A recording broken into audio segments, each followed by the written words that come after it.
Servus Männer, it's Red Pill Germany again. I wanted to give you a brief little update on the elections in Saxony and Thuringia. We have preliminary information right now. The official results will be in by tomorrow, but nevertheless we see a tendency already as around about half of the districts, or in Thuringia even more than that, are already counted. And it was a great success for the AfD. They could increase their share of the votes, especially in Thuringia, where Mr. Höcke did a great job on the campaign trail, and also in the last couple of days he really fought hard. I don't want to go into the analysis of what that means for Germany and what the options are now for the AfD. I will look at that next week. I just really want to let you know what the preliminary information tonight is. It's not the definitive official final result then. Okay. So I want to start with Saxony, where the CDU was ruling so far together with the Green Party and the Social Democrat Party, SPD. So two of the traffic light coalition from Berlin, from our federal government. Only the Liberal Party, FDP, is missing here, together with the CDU. That is, on the federal level, the biggest opposition party, even though of course they are not an opposition party. They're Angela Merkel's party, and they're the ones that started what the Ampel coalition in Berlin is now just continuing. So the CDU at no point in time since the last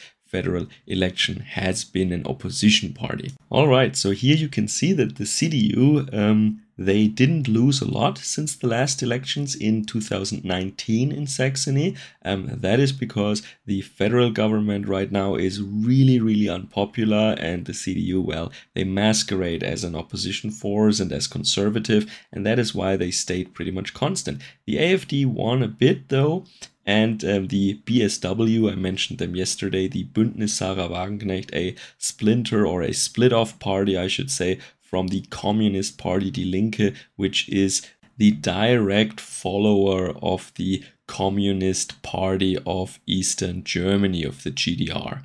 They got around 11%, as you see here. It is great to see that the so-called Liberal Party, or the self-styled Liberal Party, FDP, is no longer present in the parliament in Saxony. They are significantly below the 5% threshold that is required to get into parliament as a faction. And also the Communist Party Die Linke, they are no longer in the parliament. They're clearly under 5%. That might change until tomorrow. 4.5 it says here, but as things are standing right now, they're no longer in. So we have a new communist party which is called BSW right now, and headed by the Iranian German woman Sarah Wagenknecht, an Iranian communist basically.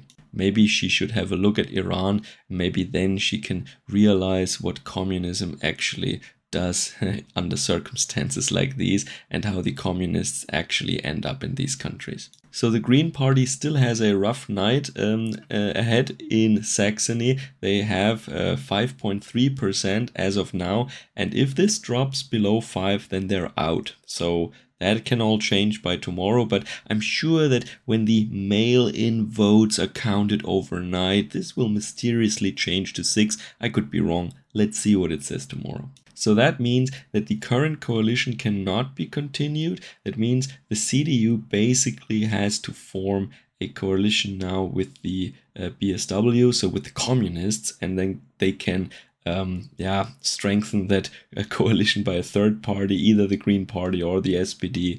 Let's see who stays in and who is willing to do that. But that is a much more awkward coalition than the one right now, because the BSW is, well, it's a newly founded party. It's also a populist party.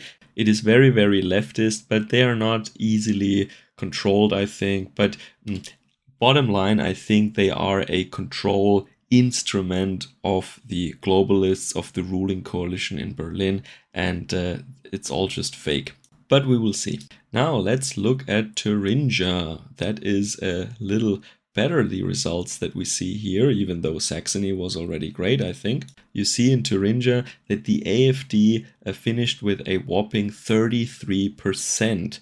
10 percentage points almost ahead of the CDU that came in second at 23, the BSW at 15%, Die Linke is still at almost 13%. Yeah, Thuringia, they really like their communism, I think. And then the SPD just in parliament with 6%, the Green Party out, and also the fake Liberal Party out. So that means now that a coalition is possible between, once again, the CDU and the BSW, and then maybe Die Linke, which is funny because the BSW is a split-off party of Die Linke, and there was a lot of nasty infighting, so now they should form a coalition together. I mean, those are two communist groups that hate each other. I mean, maybe you're not an expert on the history of communism, but if you take two communist movements that hate each other together, normally communists hate other communist groups more than capitalists or nationalists. So the biggest enemy of a communist is a communist of a slightly different flavor. That is at least what history tells us about commies. So it would be rather entertaining to see that in Thuringia. But Mr. Höcke already declared that he is the victor, that the AfD clearly won the elections. They don't have over 50%, but they're by far the strongest party. So Mr. Höcke said that he will approach the CDU and the BSW now in order to find a coalition partner, in order to start talks for forming a new government. And this is what in a democracy normally the winning party does. This is exactly what a winning party would have to do actually right now. But the fake governor, Bodo Ramelow, that was installed by Angela Merkel through a speech she gave from South Africa, of all countries, where she said that the election of Mr. Kemmerich of the FDP in Erfurt, in the parliament there, needs to be revoked, and that mistake of the election of Mr. Kemmerich needs to be corrected. And that's when Bodo Ramelow was installed after a lot of, and I would even say illegal and very violent pressure on the CDU and other parties there. So this screenshot is from the online newspaper Die Zeit, and that is a far left globalist outlet. And do you notice something when you look at this? I mean, on the above line, on the above panels left and right, you see of course the result of the parties, and at the bottom panels you can see the possible coalition options. Is there anything that you notice here? Oh yeah, the obvious one. There is of course in both states it would be possible that the AfD could form a very, very comfortable, stable coalition together with the CDU.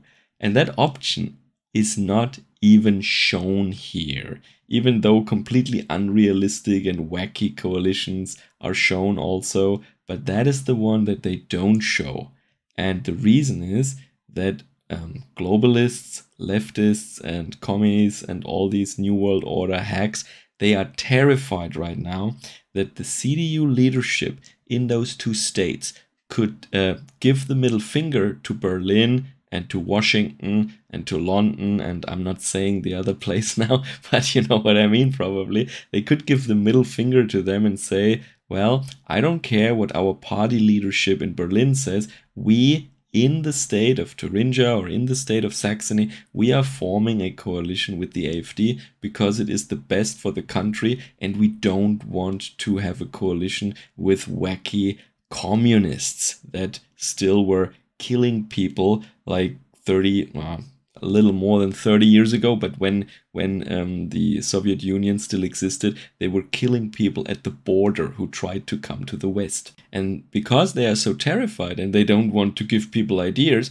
they're not even showing this option here. And that says everything. They're really afraid now. All right, so that's it for tonight. Next week, I will look at the final results and also give you some more background information. But I can already say The AfD is the party of the youth and of the workers. And I'm giving you more details next week, but it is the new Labour Party of Germany. It is the Neue Arbeiterpartei Deutschlands, and it is the party of the youth. And it is the party of the youth. It is not the party that is elected by 70-year-olds, 80-year-olds, nothing against them, but it is the youth of these two states that predominantly voted for the AfD and the Green Party, that normally scores very high among youngsters, and this is why they also want to lower the age for casting your vote in these elections. They want to lower it to 16. That's a traditional policy of the Green Party. Well, the Green Party really lost with the young people in those two states, and the AfD scored very high. So that, well, it's not happening yet, but that policy would have backfired had they completed it anyway. Alright, stay safe and have a good start into the new week. Servus, Kameraden.